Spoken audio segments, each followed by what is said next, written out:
Bismillahirrahmanirrahim. Assalamualaikum warahmatullahi wabarakatuh. Perang Iran dengan Israel alhamdulillah sudah mencapai gencatan senjata, artinya sudah berdamai. Fasilitas nuklir Iran sudah berhasil dihancurkan, terutama dihancurkan oleh Amerika dan dihancurkan oleh tentara Israel.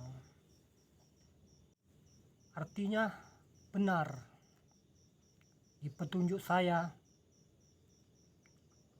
bahwa Wardani akan turun gunung di tahun 2040, paling cepat di tahun 2037. Itu pun 2037 ke Mekah dan ke Madinah dulu. Tapi di bawah tahun 2040, dalam jangka 13 tahun sampai 15 tahun, Iran akan memproduksi, akan membuat nuklir lagi, akan membuat fasilitas nuklir yang baru lagi. Paling Israel dan kedepannya Israel akan menyelesaikan misi-misinya untuk berperang melawan proksi Iran seperti Hamas di Palestina yang sudah duduk di Gaza puluhan tahun, seperti Hizbullah di Lebanon, dan seperti Houthi, proksi Iran yang ada di Yaman. Dan saya sampaikan juga di sini kepada umat manusia di muka bumi, di bawah Wardani turun gunung di tahun 2040, masih banyak hal-hal yang lain yang akan membahayakan umat manusia di muka bumi ini, seperti bencana alam, gempa bumi, tanah longsor, kecelakaan beruntun,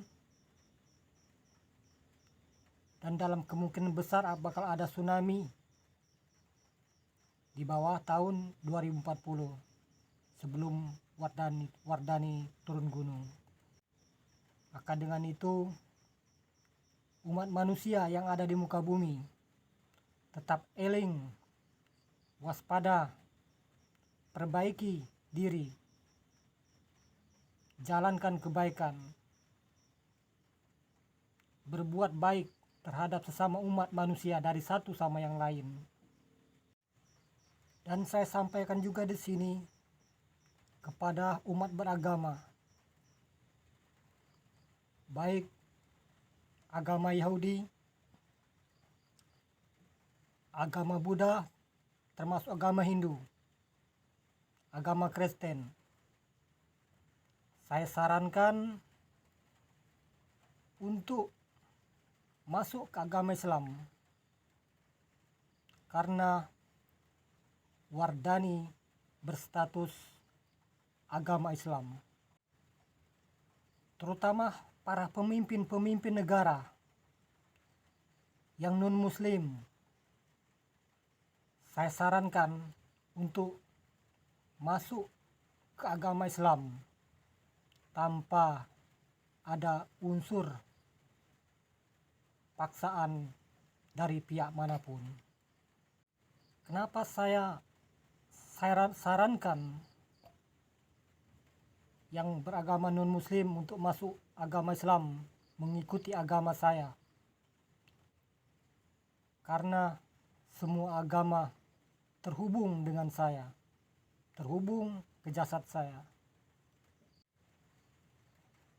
Pernah saya sampaikan kemarin melalui video. Di pundak saya ini ada 4 Alkitab: Taurat, Zabur, Injil, dan Al-Quran.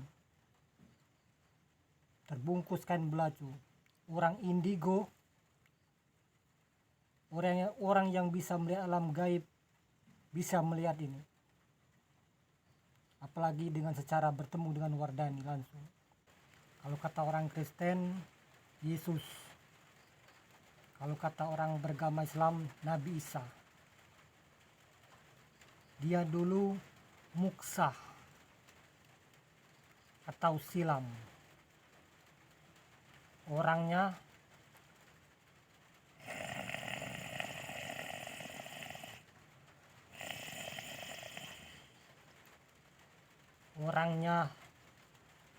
bersemayam di sebuah gunung. Yang diangkat ke langit itu adalah wahyunya. Itu yang sebenarnya. Yang diangkat ke langit tertinggi atau langit di kubah tertinggi, wahyunya kembali bersemayam di kubah tertinggi. Jadi harus pahami, baik orang Kristen maupun orang Islam, Nabi Isa ataupun kata orang Kristen Yesus, orangnya muksa, orangnya bersemayam di sebuah gunung, yang diangkat ke langit adalah wahyunya. Paham? Jadi itu yang sebenarnya. Kalau umat Kristen ataupun umat Islam mau tahu yang sebenarnya, orangnya muksa,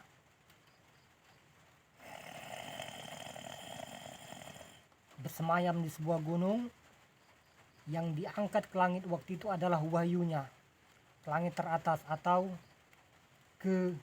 diangkat ke kubah tertinggi, bersemayam situ.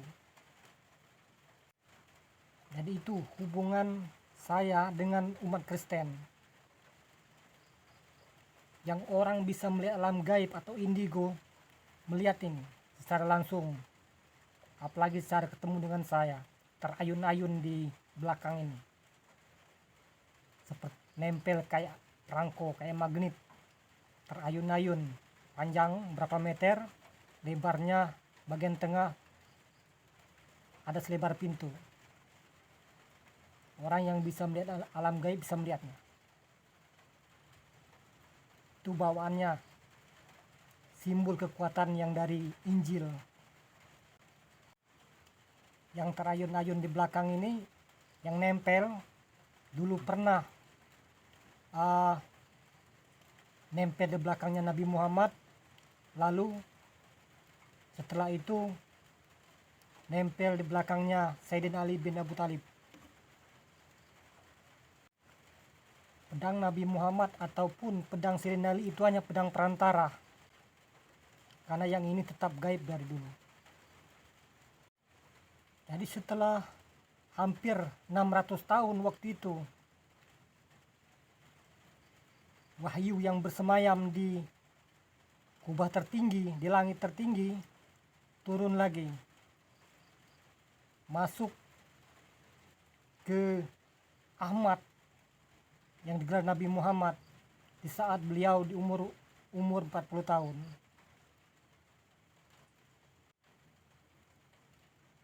Dan pedang Zulfikar yang nempel di belakangnya Nabi Muhammad waktu itu disempurnakan oleh beliau yang menyempurnakan. Jadi setelah Nabi Muhammad wafat, wahyu atau nur cahaya Muhammad naik ke langit atau kembali ke kubah tertinggi. Tapi sebelum beliau wafat, sebelum Nabi Muhammad wafat, beliau mengatakan bahwa di akhir zaman akan turun lagi, sama namanya dengan nama yang disandang oleh beliau. Ini saya jelaskan nih. Artinya wahyu turun di akhir zaman ini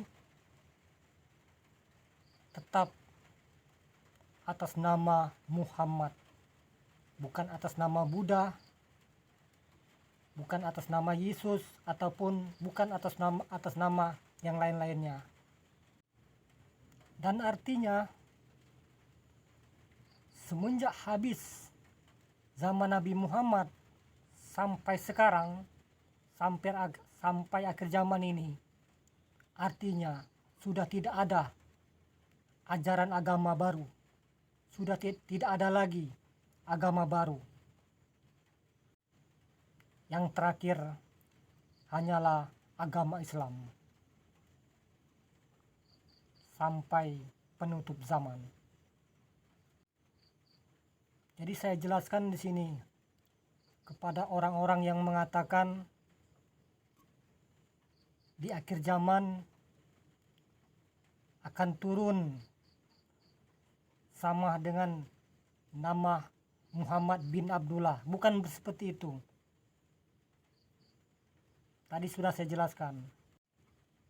Wahyu turun di akhir zaman ini tetap atas nama Muhammad, bukan atas nama dewa ataupun nama-nama yang lainnya. Itu harus dipahami, yang aslinya begitu.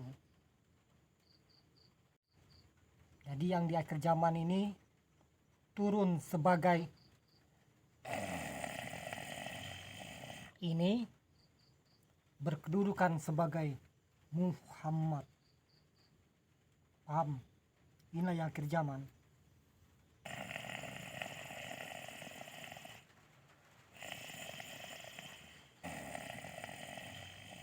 Ini berkedudukan sebagai Muhammad.